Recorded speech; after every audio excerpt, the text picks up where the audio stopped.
नमस्कार बच्चों, संस्कृत की कक्षा में आपका एक बार पुनः स्वागत है। जैसा कि आपको विदित है कि हमने पिछली कक्षा के अंतर्गत समास प्रकरण का अध्ययन किया था और समास प्रकरण के अंतर्गत हमने पूरी समास के बारे में साधारण जानकारी तथा अव्ययी भाव समास का हमने अध्ययन किया था। अव्ययी भाव समास का मैंने आपको जो परिभाषा बताई थी वह यह थी कि इसमें प्रथम पद प्रभावी होता है, अर्थात इसमें प्रथम पद की प्रधानता होती है और प्रथम पद अव्यय होता है। जैसा कि नाम से ही प्रतीत है, प्रथम पद क्या होता है? अव्यय होता है। नाम से ही प्रतीत है कि प्रथम पद क्या होगा? अव्यय होगा। ठीक है, नाम क्या है इसका? अव्ययी भाव समास। ठीक है, ये हमने पिछली कक्षा में पढ़ा था। और आज हमारा जो नया टॉपिक है वह है तत्पुरुष समास। ठीक है, तत्पुरुष समास का अब हम अध्ययन करते हैं। देखिए, तत्पुरुष समास में प्राय उत्तर पद की प्रधानता होती है, मतलब बाद वाला पद। दो पद होते हैं। जैसे देखो, जैसे मान लो, अब मैं आपको पद बताती हूँ कि क्या होते हैं। जैसे मान लो हमारे पास में ये एक शब्द है उपविषय। ठीक है, उपविषय। ठीक है, अब इसमें प्रथम पद कौन होगा? उप। और उत्तर पद कौन होगा? मतलब दूसरा पद कौन होगा? विषय। ठीक है, पहला पद कौन होगा? उप, और दूसरा पद कौन होगा? विषय होगा। ठीक है, आगे समझ में। उत्तर पद हम किसको कहते हैं? लास्ट वाला जो पद होता है वह क्या कहलाएगा? उत्तर पद। ये विषय जो है वो हमारा उत्तर पद है। ठीक है, मैं आशा कर रही हूँ कि आपको समझ में आया होगा। देखिए, जैसे राज्ञ पुरुष है, तो अब राज्ञ क्या है? प्रथम पद, और पुरुष क्या है? उत्तर पद। ठीक है, जैसे राजपुरुष, राजा का पुरुष। किसका पुरुष? राजा का पुरुष। अब हम जैसे ये समास पढ़ेंगे तो इसके अंतर्गत हमको कारकों को भी थोड़ा थोड़ा जोड़ना पड़ेगा। ठीक है, कारकों के अकॉर्डिंग भी हम पढ़ेंगे। तो राजा का पुरुष, पुरुष है इसलिए कौन है? राजा है। ठीक है, अब यहाँ देखो, यहाँ उत्तर पद क्या है? पुरुष है। यहाँ क्या है? उत्तर पद पुरुष है। ठीक है, और उसी की क्या है? इसमें प्रधानता है। उसी की इसमें क्या है? प्रधानता है। और राज पुरुष है, आने हैं। राजा के पुरुष को लाओ। आने का अर्थ क्या होता है? लाओ। राजा के पुरुष को लाओ। ऐसे ही, ऐसा कहने पर पुरुष को ही लाया जाता है, राजा को नहीं। ऐसा कहने पर किसे लाया जाता है? पुरुष को लाया जाता है, राजा को नहीं। तत्पुरुष समास में पूर्व पद में जो विभक्ति होती है, प्राय उसी के नाम से ही समास का नाम भी जाना जाता है, या उसी के नाम से ही समास का नाम भी होता है। अब देखो, इसको अंडरलाइन कर लेना, इसको लिख करके आप एक अच्छे से अंडरलाइन कर लेना। अब देखिए, कृष्णम श्रित, मतलब कृष्ण के आश्रित। कृष्ण के आश्रित। अब कृष्णम में कौन सी विभक्ति? देखो, मैं है, मतलब रामम की जैसे। इसीलिए मैंने आपको इस तरह से बताया है कि कक्षा 9वीं में हमने रूप का अच्छे से विस्तार पूर्वक अध्ययन किया है। ये देखिए, अब इसमें कृष्णम में कौन सी विभक्ति है? द्वितीय विभक्ति का एक वचन है। और आगे क्या शब्द है हमारे पास? श्रित। अब श्रित क्या है? यहाँ पे उत्तर पद है, और उत्तर पद की क्या है? यहाँ प्रधानता है। उत्तर पद की यहाँ पर क्या है? प्रधानता है। ठीक है, अब देखिए बच्चों, अब क्या बन गया ये? कृष्णाश्रित। तो ये अब देखो, अब इसमें द्वितीय विभक्ति, तो हम इसको क्या नाम दे देंगे? द्वितीय तत्पुरुष। क्या नाम दे देंगे हम इसको? द्वितीय तत्पुरुष बोल देंगे। ठीक है, ऐसे ही ग्रामम गतय। ग्रामम गतय। अब गतय का अर्थ क्या होता है? गया। ग्रामम का अर्थ क्या होता है? गाँव, है ना। अब इसमें भी ग्रामम में भी कौन सी विभक्ति है? द्वितीय विभक्ति है, इसलिए क्या बन जाएगा? यह द्वितीय तत्पुरुष बनेगा। ऐसे ही हरिणा त्रात है। हरिणा त्रात है, इसमें कौन सी विभक्ति है? हरिणा में रामेण की जैसे कौन सी विभक्ति हो गई? तृतीय विभक्ति हो गई। ठीक है, ऐसे ही हरिणा त्रातय, अर्थात हरि त्रातय और तृतीय तत्पुरुष। ऐसे ही भूतेभ्य बलि, भूतों को बलि, ये कौन सी विभक्ति हो गई? चतुर्थी विभक्ति। रामेभ्य की जैसे क्या हो गया यहाँ पे? भूतेभ्य। रामेभ्य की जैसे क्या हो गया यहाँ पे? ये देखिए, रामेभ्य की जैसे क्या हो गया? भूतेभ्य। ठीक है, क्योंकि भूत एक नहीं है, बहुत सारे हैं। अब बहुत सारे हैं तो बहुवचन में क्या हो जाता है? भय। ठीक है, ऐसे ही चौरात भयम, चोर भयम। ये अब द और त एक ही बात होती है ना। तो कौन सी विभक्ति हो गई यहाँ पे? पंचमी तत्पुरुष हो गया। ऐसे ही राज्ञ पुरुष है, राजा का पुरुष।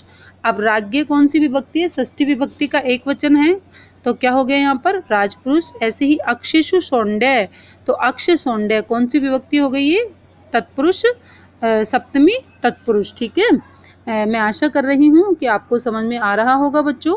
देखिए, देखिए अब ये जो हमने उदाहरण पढ़े हैं बेटा, ये तो केवल एक मैंने आपको उदाहरण मात्र ही आपको समझाया है, लेकिन आगे हम इनका विस्तार से अध्ययन करेंगे और इनको और भी अच्छे से जानेंगे। ठीक है, अब देखिए तत्पुरुष समास में प्रथमा विभक्ति नहीं होती है। तत्पुरुष समास में प्रथमा विभक्ति नहीं होती है। देखिए हमने द्वितीय से शुरू किया है ना, देखो द्वितीया, द्वितीया, तृतीया, चतुर्थी, पंचमी, षष्ठी और सप्तमी, इसमें कौन सी विभक्ति नहीं होती? प्रथमा विभक्ति नहीं होती, मतलब कर्ता कारक नहीं होता है। ठीक है, अर्थात संस्कृत भाषा में प्रथमा विभक्ति कर्ता को तत्पुरुष समास में नहीं माना गया है, कर्ता को तत्पुरुष समास के अंतर्गत नहीं माना गया है। अब देखो हम इनको थोड़ा विस्तार से एक बार मैं आपको समझा देती हूँ हिंदी अनुवाद सहित, तो आपको थोड़ा अच्छे से समझ में आ जाएगा।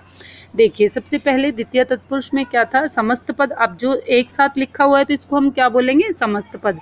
देखो एक साथ लिखा हुआ है, मान लो तो देखो कृष्णाश्रित, ये एक साथ लिखा हुआ है ना, देखो ऐसे कृष्णाश्रित एक ही लाइन में लिखा हुआ है, मतलब ये देखो अपन ने इसका दूसरा शब्द नहीं बनाया। ठीक है, लेकिन जब हम क्या करेंगे, इसका विग्रह करेंगे। विग्रह का अर्थ क्या होता है? तोड़ना। ये मैंने आपको पहले पुराने जो अपन पिछली कक्षा में जब हमने अध्ययन किया था, तो ये मैंने आपको बताया था कि विग्रह किसे कहते हैं और समस्त पद किसे कहते हैं। मतलब विग्रह का अर्थ होता है कि इसका बड़ा रूप है ना, और समस्त पद का मतलब क्या होता है? इसको संक्षिप्तीकरण के रूप में, मतलब छोटा करके हमको इसको बताना है। ठीक है बेटा, देखो अब आगे चलते हैं हम। कृष्णाश्रित ये एक है, समस्त पद है। अब इसका विग्रह कैसे करेंगे? अब अपन को पता है कि आश्रित के योग में कौन सी विभक्ति आती है? द्वितीय विभक्ति आती है। आश्रय के योग में कौन सी विभक्ति आती है? द्वितीय विभक्ति आती है। तो क्या बन जाएगा यहाँ पर? कृष्णम आश्रित। क्या बन जाएगा? कृष्णम आश्रित, कृष्ण के आश्रित। ठीक है, कर्ता ने कर्म को करण से। अब अपन देखो इसमें तो हम लोग विश्वास करते ही नहीं है। ये जैसे हिंदी भाषा में आप पढ़ते हो ना, कर्ता ने कर्म को करण से संप्रदान के लिए अपादान, है ना, ये आप लोग पढ़ते हो हिंदी के अंदर। लेकिन संस्कृत भाषा में इनको केवल और केवल आपको समझाने मात्र कभी कभार उदाहरण दे दिया जाता है, जबकि हमारे यहाँ पर कारक में ऐसा कुछ भी नहीं है। हम जब कारक पढ़ते हैं तो उनको पूरे विस्तार से विश्लेषित करते हुए, सूत्रों को उनके साथ में प्रयोग में लाते हुए, तथा किसके योग में कौन सी विभक्ति का प्रयोग होता है, किसके योग में कौन से कारक का प्रयोग होता है, इन सभी का हम बहुत ही विस्तार पूर्वक अध्ययन करते हैं। हमारे यहाँ पर कारक जो है वो इसकी पूरी रीढ़ है, हमारी ग्रामर की पूरी रीढ़ कारक ही है। जैसे हमारे शरीर में सबसे अधिक कारगर कौन होती है? हमारी रीढ़ की हड्डी। ठीक उसी तरह से ही संस्कृत की जो व्याकरण है, संस्कृत भाषा की जो व्याकरण है, उसका 99% जो आधार होता है वह कारक होता है ना। कारकों से ही हम जैसे मान लो हमको हिंदी अनुवाद करना है या संस्कृत अनुवाद करना है ना, या हम समास पढ़ रहे हैं, या फिर हम आगे जैसे मान लीजिए हम वाच्य परिवर्तन पढ़ेंगे, है ना, उसी से हम सब चीज़ें रिलेट करते हैं। अब जैसे मान लो हम तत्पुरुष समास पढ़ रहे हैं, अब तत्पुरुष समास को भी हमने उससे रिलेट कर दिया, किससे? कारकों से रिलेट किया ना, किया है ना, कारकों से रिलेट। और कैसे किया? कारकों से हमने रिलेट इसको कैसे कर दिया?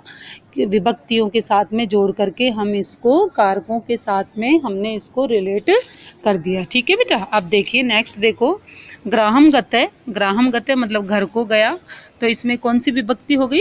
द्वितीय विभक्ति होगी। गत धातु के योग में या गम धातु के योग में कौन सी विभक्ति होती है? द्वितीय विभक्ति होती है। अब यहाँ पर देखो बाई चांस क्या आ गया? चिन्ह आ गया को का। ठीक है, तो लेकिन इस चिन्ह की तरफ मैं आपको जाने की कभी भी सलाह नहीं दूंगी, क्योंकि चिन्ह की तरफ जाकर के कईयों बार ऐसा होता है कि हमसे गलत हो जाता है। यदि हम नियमानुसार पढ़ेंगे तो गलत होने की संभावना ही नहीं है। ठीक है, अब सुख प्राप्त है, सुखम प्राप्त है ना, प्राप्त करने के योग में भी द्वितीय विभक्ति होती है। इसी तरह से नेक्स्ट हम चलते हैं तृतीय विभक्ति पे। समस्त पद। समस्त पद का मतलब वही छोटा रूप, और विग्रह का मतलब बड़ा करके लिखना। ऐसे ही विद्याहीन, विद्याहीन है, विद्या से हीन, विद्या से हीन, जिसके पास विद्या नहीं है। ऐसे ही हरित्रातय, हरिणात्रातय, हरि के द्वारा रक्षित, हरि के द्वारा बचाया गया। ऐसे ही बाणय हत है, बाणेन हत है, बाण से मारा गया। ऐसे ही चतुर्थी विभक्ति, चतुर्थी तत्पुरुष देखो समस्त पद है, संस्कृत विग्रह है। ऐसे ही गोहितम, गोहितम, अब हित किसके हित में है? गाय के हित में, हित के लिए। अब देखो चतुर्थी विभक्ति में क्या होता है? के लिए, के लिए अर्थ में होता है। जैसे गोभ्य हितम, गायों के हित में, गायों के हित में। ठीक इसी तरह से गोरक्षितम, गोभ्य रक्षितम, गायों के लिए रखा हुआ। ठीक है, ऐसे ही पंचमी विभक्ति देख लो, पदयुतम से अलग होना। अब पंचमी विभक्ति में अगर हम कारक की तरफ चलते हैं तो क्या होता है, से अलग होना किसी चीज से। जैसे मान लो पेड़ से पत्ता गिर गया, पेड़ से पत्ता गिर गया लेकिन लुप्त तो नहीं हुआ पत्ता, है ना, किसी चीज से अलग हो जाना लेकिन उस वस्तु का लुप्त न होना में कौन सी विभक्ति होती है, पंचमी विभक्ति। ठीक है, अपादान कारक होता है, उसे हम हमारे यहाँ पर पंचमी विभक्ति से संबोधित करते हैं। जैसे पदयुतम, पद से हटा हुआ, पद से हटा हुआ, पद से तो हटा है, लुप्त थोड़ी हो गया, तो क्या बन जाएगा ये, पदात युतम। क्या बन जाएगा, पदात युतम। ठीक है, ऐसे ही दुख मुक्त है, दुखात मुक्त है, दुख से मुक्त। मार्ग भ्रष्ट है, मार्गात भ्रष्ट है, मार्ग से भटका हुआ, है ना बेटा। अब देखो इसको बिल्कुल अपन बिल्कुल बहुत ही आसानी से, अब आपको मैं आशा कर रही हूँ कि आपको यह समझ में आ रहा होगा कि हमको क्या करना है। समस्त पद आ जाता है तो हमको समास विग्रह करना है, और समास विग्रह आ जाता है तो हमको समस्त पद बनाना है। ठीक है बेटा, चलिए अब नेक्स्ट अपन चलते हैं। षष्ठी विभक्ति में देखो क्या हो जाएगा, समस्त पद और विग्रह वही, राजपुरुष है, राज्ञ पुरुष है, मतलब षष्ठी। अब राजा के रूप अपन याद करते हैं ना, तो राजा के रूप में षष्ठी विभक्ति का एक वचन राज्ञ होता है। ठीक है, राजा राजनो राजनय प्रथमा, राजनम राजनो राज्ञ द्वितीया, राज्ञा राजभ्याम राजाभि तृतीया, राज्ञेन राजभ्याम राजभ्य चतुर्थी, और राज्ञ राजभ्याम राजभ्य पंचमी, राज्ञ राज्ञो राज्ञाम षष्ठी, राज्ञी राज्ञो राजसु सप्तमी। इस तरह से हमने देखो कक्षा में लगातार शब्द रूपों का बार बार अध्ययन किया था, और इसीलिए किया था कि ये आपको बहुत काम आएंगे आगे। ठीक है, इसलिए, है ना। ठीक है बेटा, अब देखो अपन नेक्स्ट चलते हैं अपने नेक्स्ट। इसके बाद में क्या आता है देखो, अब विद्यालय। विद्यालय में क्या है, विद्यालय है, अर्थात विद्या का घर, विद्या का घर। अब देखो इस जो विद्यालय है उसका संबंध किससे है, विद्या से है ना। उसका संबंध किससे है, आल्य का संबंध, आल्य मतलब घर, और विद्या मतलब वही ज्ञान प्राप्त करना, जिस जो हम जहाँ जाकर के हम ज्ञान प्राप्त करते हैं वह क्या हो गया, विद्यालय हो गया। ऐसे ही हिमालय, हिमस्य आल्य, है ना, हिमस्य आल्य, हिम का आल्य, है ना, हिम का आल्य जहाँ पर बर्फ है वही हिमालय है। ठीक है, ऐसे ही राज सेवक, राज्य सेवक है, राजा का सेवक, राजा का सेवक, है ना। इस तरह से अब नेक्स्ट अपन चलते हैं। देखिए थर्ड नंबर, देखिए नेक्स्ट है सप्तमी विभक्ति, समस्त पद और वही विग्रह किया अपन ने। ठीक है, देखो बेटा ऐसे ही कर्म कुशल है, कर्माणी कुशल है, मतलब अपने काम में कुशल, है ना, अपने काम में कुशल। ऐसे ही चक्रबंध है, चक्रे बंध है, अर्थात विशेष पद